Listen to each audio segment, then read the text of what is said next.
Bismillahirrahmanirrahim. Apakah cerita-cerita tentang karomah kesaktian Syekh Abdul Qadir Jailani itu benar-benar adanya? Apakah Syekh itu seorang wali? Kita meyakini seperti Syekh Abdul Qadir Jailani insyaallah termasuk wali dari wali-wali Allah, dan dia seorang ulama ya, di antara para ulama ahlu sunnah, dan dia punya buku-buku yang terkenal ya. Akan tapi cerita-cerita yang berlebihan tentang Syekh Abdul Qadir Jailani, maka kita bilang mana sanadnya, mana ceritanya ya. Karena cerita-cerita tersebut, saya katakan cerita-cerita itu belum tentu benar. Terlalu banyak cerita-cerita tentang Wali Songo yang belum tentu benar, enggak ada sanadnya. Enggak ada sanadnya. Seperti Syekh Abdul Qadir Jailani disebutkan ada seorang wanita anaknya meninggal dunia, maka dia sedih sekali. Laporkan kepada Syekh Abdul Qadir Jailani, "Syekh, anak saya meninggal dunia." Maka Syekh bilang, "Tunggu." Maka Syekh pun mengejar malaikat maut, dikejar. Suruh berhenti. Akhirnya dia bawa keranjang roh waktu itu ya. Bawa keranjang apa? Ruh. Akhirnya entah bagaimana ceritanya, keranjang ruhnya tumpah. Akhirnya anak tadi hidup, yang lain juga ikut hidup. Ini kan konyol seperti ini. Nabi Muhammad saja enggak bisa nolak.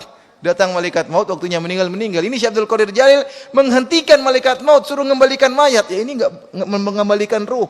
Ini enggak benar, sampai terlalu berlebihan seperti ini sudah masuk kepada ranah tauhid rububiyah. Seakan-akan mengatur alam semesta, seakan-akan mengatur hidup dan mati. Ini kesyirikan seperti ini. Artinya apa? Orang tidak boleh mati kalau tidak sesuai dengan kehendak dia. Ini enggak benar seperti ini. Maka saya katakan, adapun cerita-cerita tentang beliau, Allah alam bisawab, mungkin beliau punya karomah-karomah, ya mungkin. Tapi kita akan tidak menilai kecuali dengan ada sanadnya. Kalau ada sanadnya, cerita tersebut dengan sanad yang sahih, bisa dipertanggungjawabkan. Ya. Tapi adapun cerita-cerita berlebihan seperti tadi, maka tentunya tidak benar.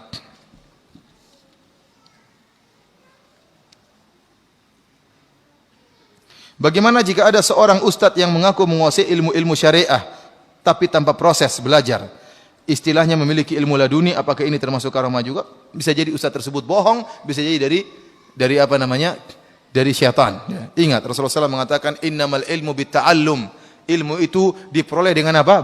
Belajar. Kalau begitu caranya buat apa Rasulullah SAW mengatakan man salaka tariqan yaltamisu fihi ilman sahalallahu lahu bihi tariqan ilal jannah. Barang siapa yang menempuh jalan untuk tuntut ilmu, maka Allah mudahkan jalan. Hadis ini buang aja.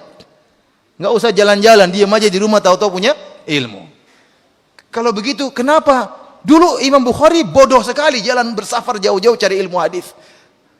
Tunggu saja karomah ilmu laduni, maka dia akan punya ilmu. Ngapain kemudian harus mengeluarkan harta yang banyak, berjalan dengan penuh kelaparan mencari ilmu? Kenapa dulu para sahabat juga setengah mati cari ilmu, harus bersafar sampai 1 bulan untuk mencari satu hadis Nabi SAW, sementara orang ini tinggal diam di rumah, tahu-tahu punya ilmu syar'i. Saya ingin tahu orang tersebut datang, kita ingin tes ilmu syar'inya, yang katanya tidak pernah belajar.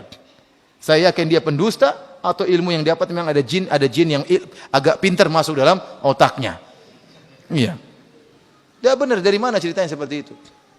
Mana sejarahnya? Imam Syafi'i kalau gitu, Imam Syafi'i dulu ngapain suruh belajar? Ngapain Imam Syafi'i suruh begadang? Kalau memang ilmu itu tidak perlu belajar, tahu-tahu bisa apa? Bisa berilmu. Ulama siapa yang pernah seperti itu dalam sejarah? Yang ada cuma katanya-katanya doang. Semuanya ilmu, semua ulama sejarahnya belajar semuanya. Kenapa Imam Zahabi menulis Syiar A'lam Nubala? Semuanya ulama, isinya semuanya belajar. Tidak ada yang ilmu laduni. Oleh karenanya ini kalam batil. Ustaz tersebut yang ngaku punya ilmu laduni suruh datang ke sini. Kita ingin tes dia. Ilmunya sejauh mana? Pertama kita ruqyah dulu, cek dulu. Jangan-jangan ada jinnya. Kalau enggak ada baru kita tes.